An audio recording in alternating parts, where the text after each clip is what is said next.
Welcome to episode 8 of the CPA Exam Experience podcast from SuperfastCPA. I'm Nate, and today we're going to talk about deep work and the CPA study process. So what we're going to cover, this is based on the book Deep Work by Cal Newport. And as I read this, I read this a while ago. The book is from 2016. As I read this, though, and went looking back through it, this is so directly applicable to the CPA study process. Hence why I'm covering it in this kind of detail. And we will leave a lot of the book out because, it's a full-size book, and we're going to shorten this down to however long this takes, 10 or 15 or 20 minutes. So what we're going to cover is deep work versus shallow work and the difference, the 4 different types of deep work, and how to apply them to your CPA study process, and then the one type that doesn't really apply. We're going to cover how to identify and achieve your BPO. We will talk about the secrets of making deep work actually work, and then how to be extremely productive when it counts. Again, specifically to your daily CPA study process. We'll also cover why you should set a stop time each day or a recharge time, and we'll talk about that. We will cover a thing called Parkinson's law, how that applies to the CPA study, and then a few other tidbits from the book that apply to CPA study for our purposes. So this is the book Deep Work by Cal Newport. He is a professor and an author. He's written several books. Another one of his books that is very, very good that you need to listen to or read. Both of these books when you're done with the CPA study process. The other book is called So Good They Can't Ignore You. And then, of course, the book we're covering today, Deep Work. So one quote from his book, Deep Work: "The difference between expert performers and normal adults reflects a lifelong period of deliberate effort to improve performance in a specific domain."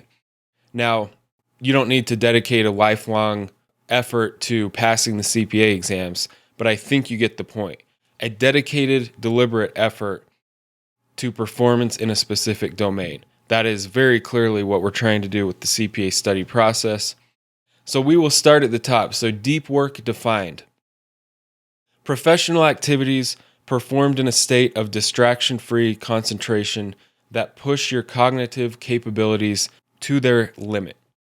And I think you would agree that especially certain lessons in the CPA material tests or pushes your cognitive limit. So shallow work would be non-cognitively demanding or logistical style tasks often performed while distracted.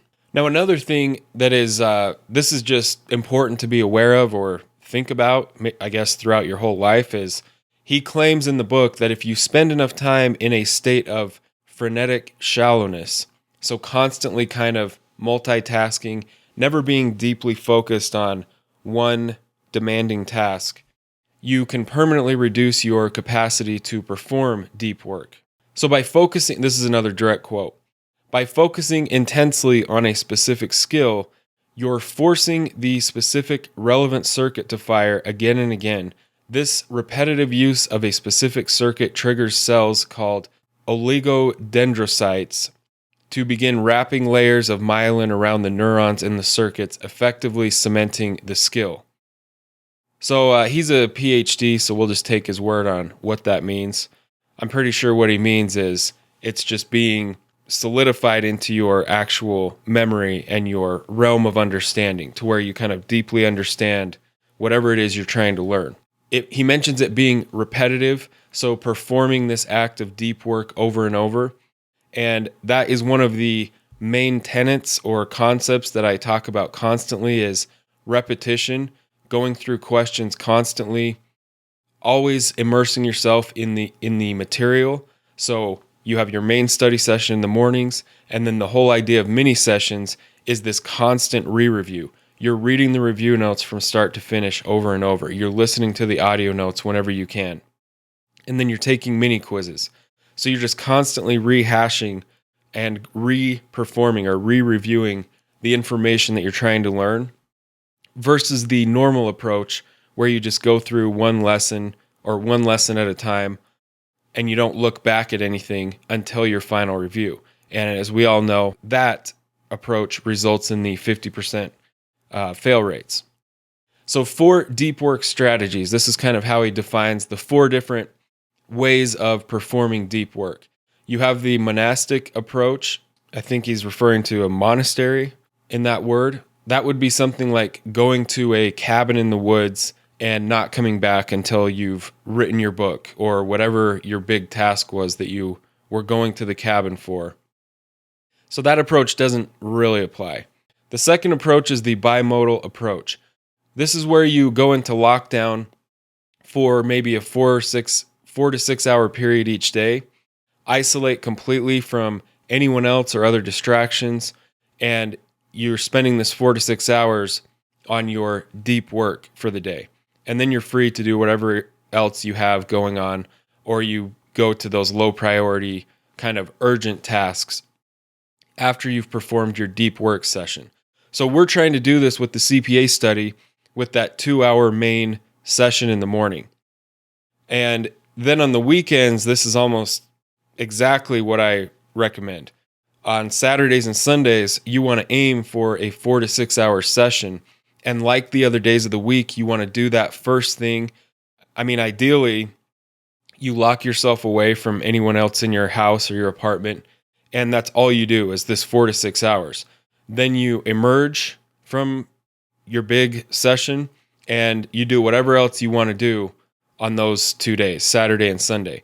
But if you prioritize it, you do that very first thing, you have performed a very high value task and you feel great about yourself, that you were really productive, you got a lot of things done, and then you just enjoy the rest of those 2 days.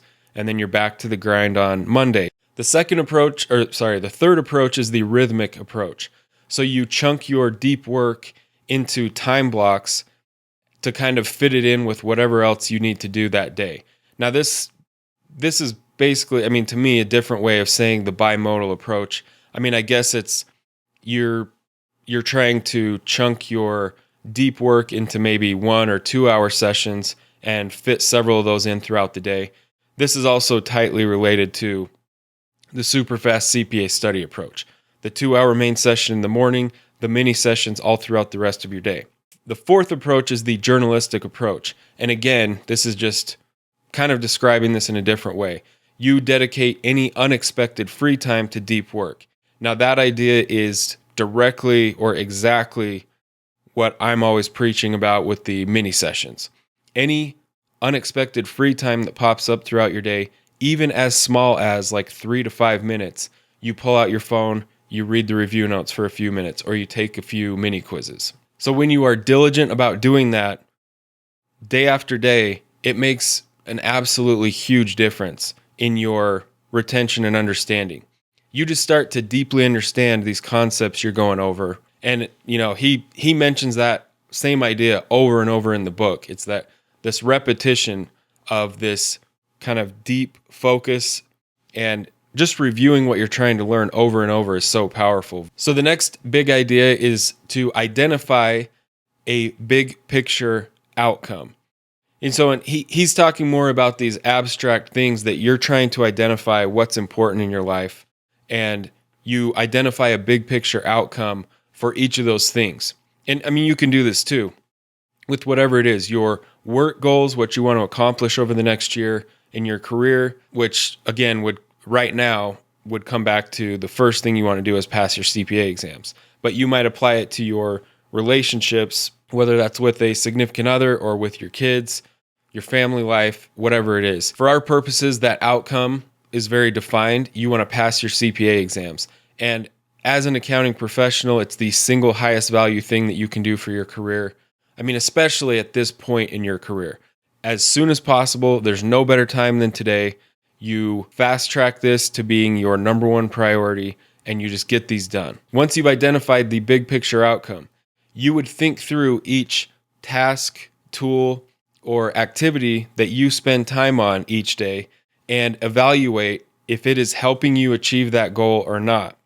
And if it's not, you stop using or doing that tool, task, or activity. Now, in the book, he talks about this test to or an experiment to run on yourself for 30 days for whether or not you should give up a certain social media service or not. And I don't mean a certain one. I mean, he means doing this with all of the different ones that you might use, whether it's TikTok or Instagram or Reddit or whatever. But what you should do, which again is something I talk about all the time, is you should give those things up for the most part for a few months while you pass these exams. So again, instead of when you walk across the office, you're walking to the bathroom, or at the end of your lunch break, instead of scrolling through Instagram, you switch that for a few months, just a few months, with reading review notes or taking quizzes on your phone. That will make it much, much easier and more likely that you pass each section. You avoid failing sections.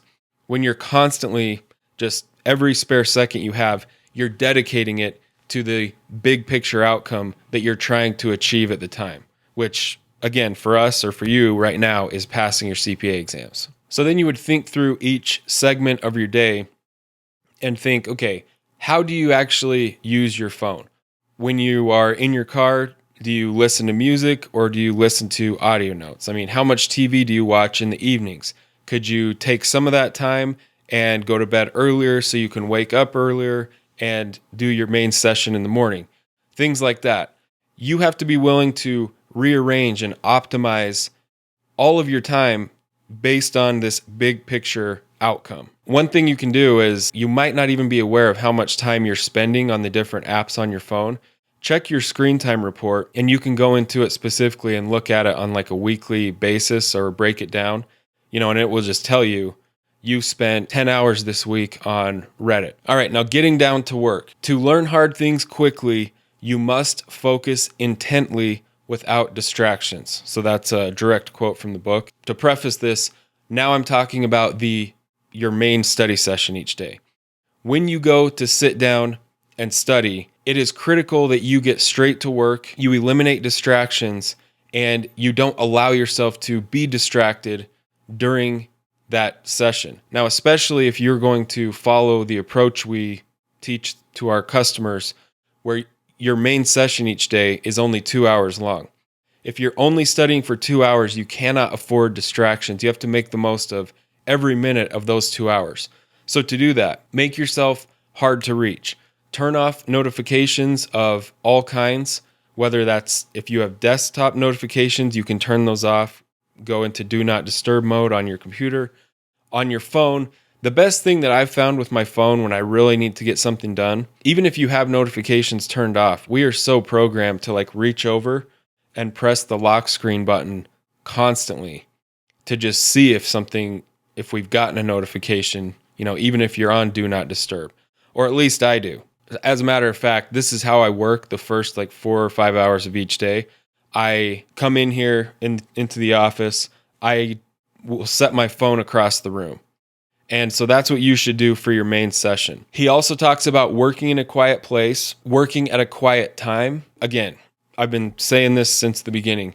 Studying in the mornings, early in the morning, automatically accomplishes all these things.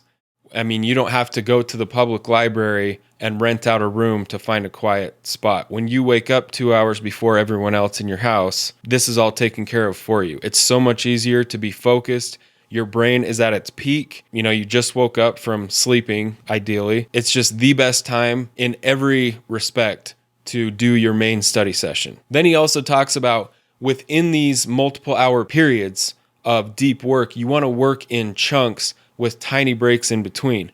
So this is something I've also been teaching our customers for years. So for every hour that you have to sit and study, you want to work in little chunks with little breaks. So in the morning, for example, you have the 2 hour main session.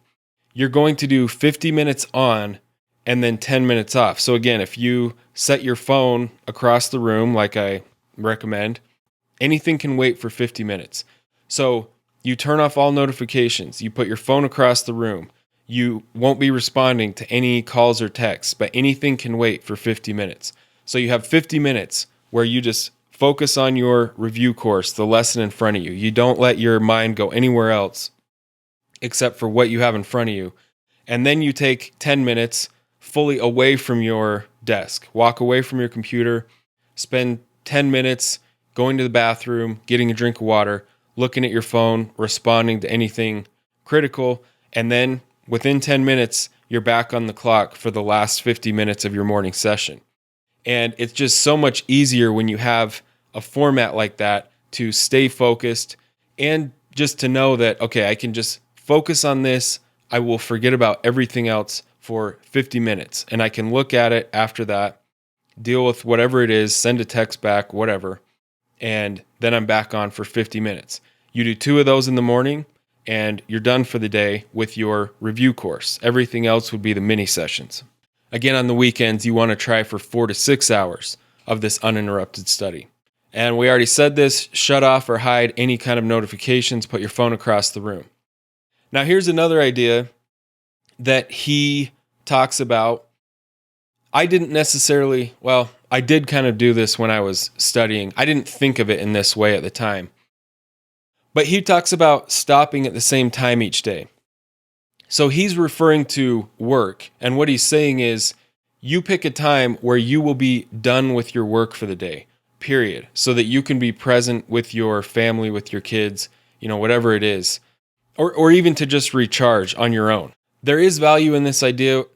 Now, this might seem like it goes against what I'm always harping on, to just be constantly studying on your phone once you're done with your main session. But there is a lot of value in this idea, mostly for your relationships, that you don't want to fracture during this process.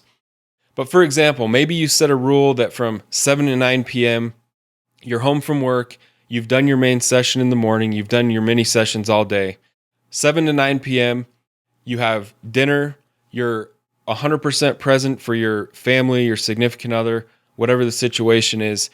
And the benefit of this, you treat this as religiously as you treat your morning session. And when you do that, you don't let that door open in your mind of like, oh, I'm so tired, I can't get up and do my morning session.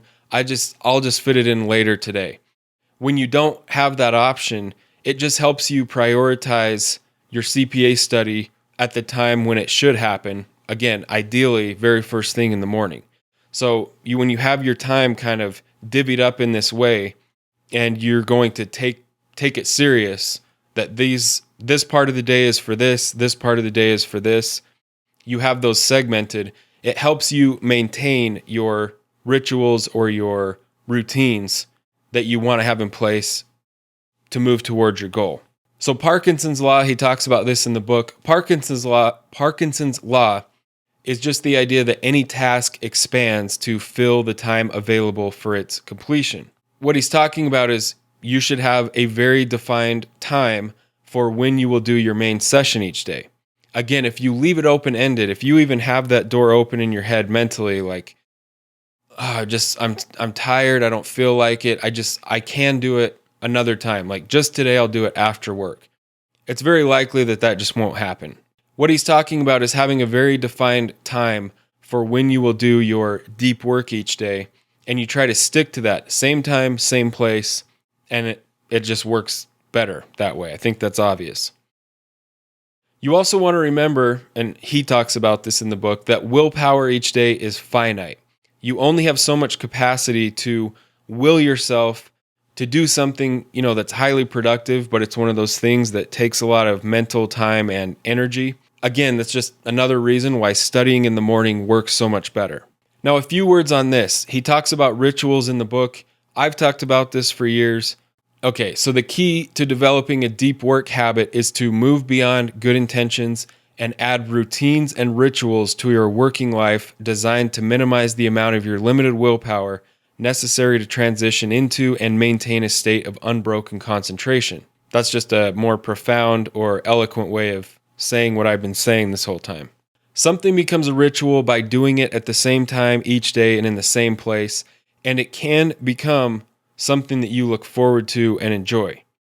So he talks about how satisfying it is to do this deep work on a daily and then weekly basis, and the kind of just leaps and bounds of progress that you will make when you dedicate yourself to this process of deep learning. And it's also something I say a lot is you can get to where you actually kind of look forward to your daily main study sessions because it's very enjoyable to make progress. The next thing you can do to just help kind of groove this whole thing, this process into a daily ritual, you want to keep your study area clean and tidy because it's very soothing to come in and sit down at just a neat and tidy workspace. But you never want to spend your study time doing it. When you just have those 2 precious hours in the morning, you don't want to spend any time doing anything else. So make sure that it's ready beforehand. A good thing to do is, and things kind of happen. You end up having your calculator, scratch paper everywhere as the week goes by. So spend each weekend just retouching it, re-cleaning it up before Monday starts. Getting your study process down to a science is the number one way to get to the point where you can enjoy the study process because it's very motivating to make progress each day. And I've talked so much about this, I won't go into all that right now. But on the other hand, the fastest way to start procrastinating and really dreading the study process is when you just feel like you're sitting down and wasting 2 to 4 hours at a time because you're just spinning your wheels, constantly getting stuck. And that's because you don't have a specific process for breaking down each lesson and just moving through it in a systematic way. The SuperfastCPA Approach, a few words on this. What we teach our customers is how to have a 2-hour main study session. When you do this right, it's much more effective than someone studying 4 to 5 hours the normal way. And there's a bunch of factors that go into that, and we explain that on the training. Then what you do is you use study supplements on your phone all throughout the rest of your day. Review notes, audio notes, taking quizzes. To get a free overview of our process, you can go to superfastcpa.com/training, or you can just text "pass now" one word to 44222. We'll get to a recap in a minute. If you found this valuable or useful, please like, subscribe, comment, leave a review. It's a free way to support what we're doing with our podcast and the YouTube version of the podcast. Subscribe to the podcast and on YouTube. Most of all, please leave a review on the podcast app, wherever you're listening. And then the viewer poll for today, if you're watching the video version, go to the comments below and just type out what is one takeaway that you got from this video as you were watching that you will take, something that was maybe an aha moment or just hit you as, that's a good idea, I've got to do that. Whatever that takeaway was, tell us what it is in the comments and how you'll apply it to your daily routine. So to recap what we talked about, view and treat your CPA study as deep work, because at this point in your career, it doesn't matter if you're 10 years out of school or you're barely out of school. If you're working on the CPA exams, if you're at that point, wherever it is on your timeline, this is now the most valuable thing that you can do for your career. So treat it as this deep work, deeply important work. Make a 2-hour main session in the morning your top priority, 4 to 6 hours on the weekends. Eliminate distractions during this morning session. Eliminate all distractions during this morning session. Be intentional with each part of your day.